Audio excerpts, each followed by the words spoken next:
Shalom Bapak Ibu yang dikasihi oleh Tuhan, kita kembali belajar dari satu tema besar, yaitu memilih gereja yang benar untuk keluarga. Bapak Ibu, yang saya maksud gereja adalah gedung, tempat berkumpulnya orang-orang percaya beribadah kepada Tuhan Yesus. Nah, gedung ini ada mereknya, punya warna-warni pengajaran sebagai daya tarik masing-masing, punya aturan, punya pemimpin, punya sinode. Nah, Bapak Ibu, kita punya keluarga yang kita kasih, oleh karena itu kita harus memilih gereja yang benar untuk keluarga kita agar ketika keluarga kita beribadah di sana, keluarga kita diberkati oleh Tuhan.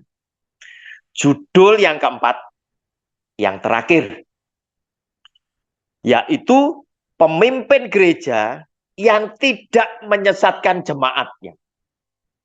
Bapak Ibu, kita harus jeli memilih pemimpin gereja yang tidak menyesatkan jemaatnya.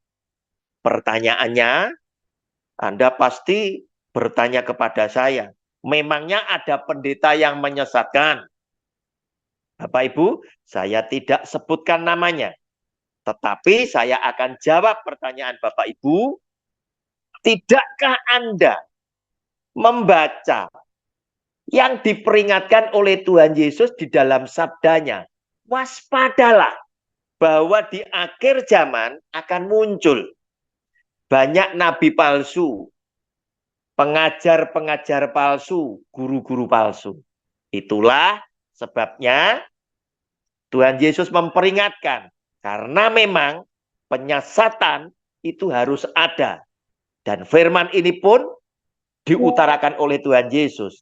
Penyesatan memang harus ada, tetapi celakalah orang yang menyesatkannya. Lebih baik sebuah batu kilangan dikalungkan pada lehernya dan dia ditenggelamkan. Artinya penyesat tidak diselamatkan oleh Tuhan. Bapak Ibu, kita baca dulu ya. Baca dulu. 2 Timotius pasal yang keempat. Ayatnya yang ketiga dan keempat.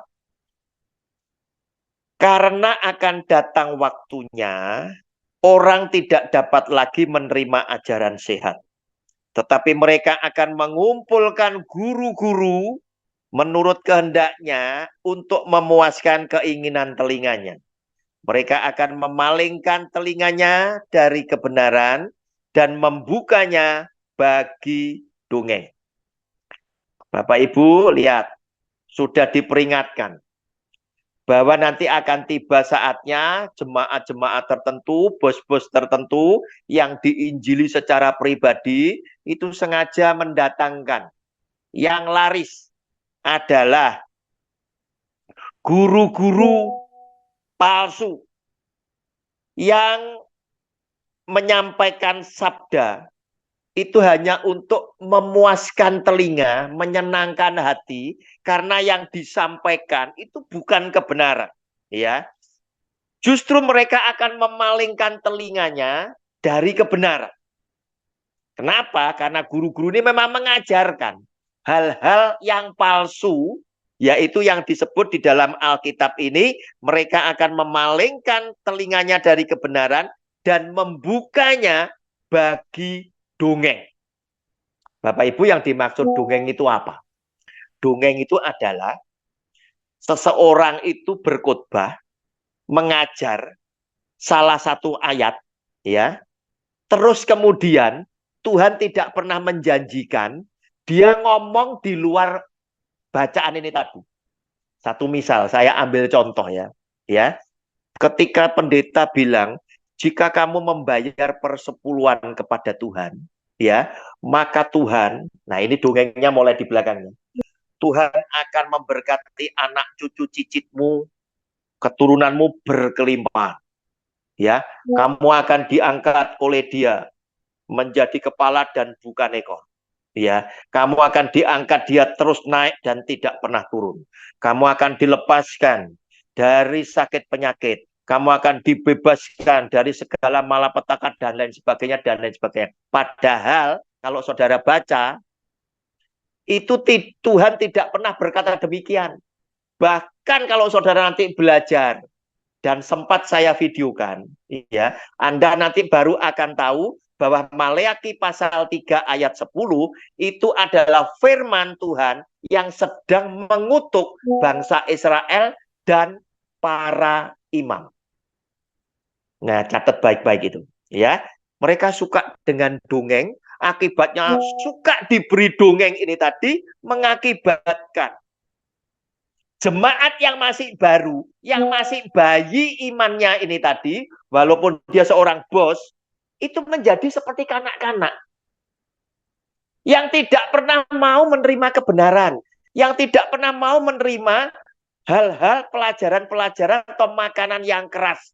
Tetapi mereka lebih suka dengan susu karena mereka adalah anak-anak.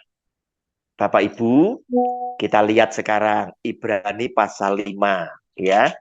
Ayat 12 sampai dengan 14. Mereka masih baru, berarti iman mereka masih kanak-kanak, walaupun mereka orang sukses di dalam bisnisnya. Sebab sekalipun kamu ditinjau dari sudut waktu, sudah seharusnya menjadi pengajar. Kamu masih perlu lagi diajarkan asas-asas pokok dari penyataan Allah. Dan kamu masih memerlukan susu, bukan makanan keras. Sebab barang siapa masih memerlukan susu, ia tidak memahami ajaran tentang kebenaran. Sebab ia adalah anak kecil. Tetapi makanan keras adalah untuk orang-orang dewasa.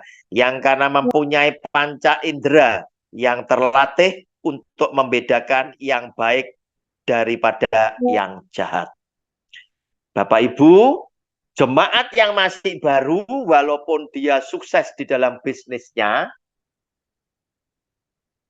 kalau selalu diberi dongeng, dia akan nanti sekian puluh tahun menjadi pengikut Kristus, yang seharusnya dia sudah bisa sebagai pengajar, dia tetap akan menjadi anak-anak kecil. Dia selalunya mendengarkan dongeng. Karena apa? Apa yang kau ajarkan itu tadi, akhirnya menjadikan sebuah kebiasaan, menjadikan habit. Sama seperti anak kecil, kalau tidur tidak didongengi dulu, tidak mau tidur. Nah, Bapak Ibu, kemudian kita lihat sekarang. Jika Anda tetap bodoh, maka nanti akan datang saatnya guru-guru palsu ini menangkap kebutuhan dan keinginan daripada jemaatnya, yaitu cerita-cerita model dongeng. Oleh karena itu, zaman sekarang, khotbah yang paling laris adalah berkat, berkat, berkat, berkat. Nggak sama dengan para pendeta zaman dulu yang mempersiapkan hidup jemaatnya untuk berani menderita bersama Kristus demi keselamatan dalam hidup yang kekal. Tetapi selalu berkat, berkat, berkat. Dan kita mesti ingat apa yang dinasihatkan oleh Tuhan Yesus, jangan bekerja untuk mendapatkan roti yang bisa binasa. Tetapi bekerjalah untuk mendapatkan roti yang bisa bertahan sampai kepada hidup yang kekal. Nah, Bapak Ibu, berarti tekanan daripada Tuhan Yesus itu sudah benar, yaitu keselamatan yang sudah dilakukan oleh para pendeta zaman dahulu. Tetapi hamba Tuhan zaman sekarang mengubah bobot pengajaran, arah pengajarannya kepada berkat-berkat jasmani yang belum tentu membawa jemaat ini menuju kepada Kristus dan kebenarannya serta keselamatannya. Oleh karena itu saya ingin ingatkan, apakah firman Tuhan ini masih berarti buat Anda dan saya? Yaitu ketika Tuhan Yesus bilang demikian. Apa gunanya seseorang memiliki dunia dengan segenap isinya jika jiwanya binasa. Oleh karena itu, Bapak Ibu, perhatikan baik-baik engkau yang sedang mengejar berkat. Baik yang mendengar firman Tuhan maupun yang menyampaikan. Hati-hati. Nah, Bapak Ibu yang dikasih oleh Tuhan, semua keadaan jemaat ini bisa ditangkap, ya, dimanfaatkan oleh guru-guru palsu, nabi-nabi palsu. Sebab di dalam 2 Petrus pasal 2 ayat 1 sampai 3 sudah ditulis. Sebagaimana nabi-nabi palsu dahulu tampil di tengah-tengah umat Allah, demikian pula di antara kamu akan ada guru-guru palsu. Mereka akan memasukkan pengajaran-pengajaran sesat, yang bahkan mereka akan menyangkal penguasa yang telah menebus mereka, dan dengan jalan demikian segera mendatangkan kebinasaan atas diri mereka. Banyak orang akan mengikuti cara hidup mereka yang dikuasai hawa nafsu, dan karena mereka jalan kebenaran akan dihujat. Dan karena serakahnya guru-guru palsu itu akan berusaha mencari untung dari kamu dengan cerita-cerita isapan jempol mereka. Tetapi untuk perbuatan mereka itu, hukuman telah lama tersedia dan kebinasaan tidak akan tertunda. Bapak Ibu, ayat firman Tuhan ini sekaligus menjadi penutup buat pelajaran kita yang keempat. Perhatikan sungguh-sungguh, ya, sungguh-sungguh, karena sudah dinubuatkan bahwa nanti begitu Anda suka dengan dongeng, itu akan ditangkap, dimanfaatkan. Mereka nabi-nabi palsu, guru-guru palsu ini adalah seorang yang hebat, bisa mengetahui keinginan dan kebutuhan jemaat itu apa. Maka Anda akan diberikan dongeng-dongeng, akan diberikan pengajaran-pengajaran. Tujuannya apa? Mereka ingin mendapatkan keuntungan daripada jemaat. Dan sudah ditulis. Dan berbahayanya, jika Anda menjadi pengikut mereka, guru-guru palsu, nabi-nabi palsu ini tadi, maka berbahayanya, Anda perhatikan ayat pertama. Saya bacakan kembali. 2 Petrus pasal 2 ayat yang pertama. Sebagaimana nabi-nabi palsu dahulu tampil di tengah-tengah umat Allah, demikian pula di antara kamu akan ada guru-guru palsu. Di zaman kita akan muncul guru-guru palsu, maksudnya mereka akan memasukkan, sengaja memasukkan pengajaran-pengajaran sesat yang membinasakan. Silakan digarisbawahi. Yang membinasakan. Siapa yang dibinasakan? Bahkan mereka akan menyangkal penguasa yang telah menebus mereka, dan dengan jalan demikian segera mendatangkan kebinasaan atas diri mereka. Yang dibinasakan adalah jemaat yang disesatkan.